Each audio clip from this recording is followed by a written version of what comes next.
लागल रहे दुआर पूजाओं ने बाजत रहे डीजे, छोड़ी बीजे मजा लेबे शुरू कईनी ओही जे। की लागल रहे दुआर पूजाओं ने बाजत रहे डीजे, छोड़ी बीजे मजा लेबे शुरू कईनी यही जे। आगे कहे लायक नहीं कहनिया रहे रे भाई। का भइल रे? त जसही धैनियो कर हाथ भइल जूता के बरसात, उहु न चलिया नहीं हितावा के बहिनिया रहे रे भाई। बड़ी दुख भरल राते तोर कहनिया रहे रे भाई।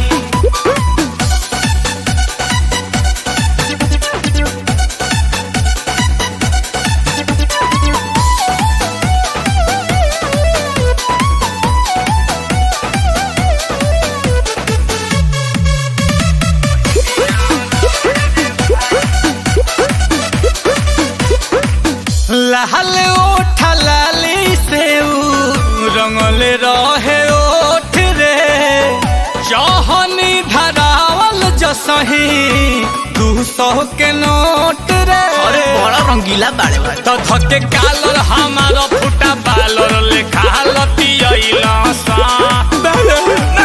साला बन के डीजे हमरे बाजा बजैला सा।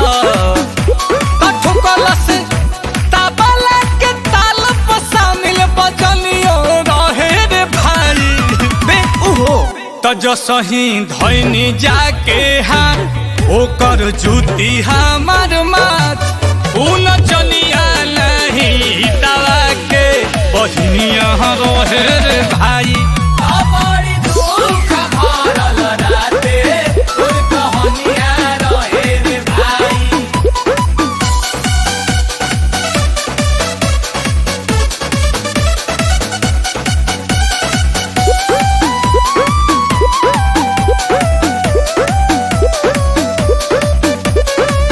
घटना हमारा संग है ऐसा खटल काल राती, अब नहीं जाइब दादा अपनो बाराती। ऐसा ना भाई कि भाई आंसू पड़ल बा मांगा लगन के पूरी रे। तो डाली ओखर में ली हल कुचाए हमार मुड़ी रे। अरे बाप रे बाप। तो रात खतरा में नीलकमल के जवनिया रहे रे भाई। अरे दहेजे खाली हो जाए। तो जसही धैनियो कर हाथ भइल जूता के बरसात, उहु न चलिया नहीं हितावा के बहिनिया रहे रे भाई।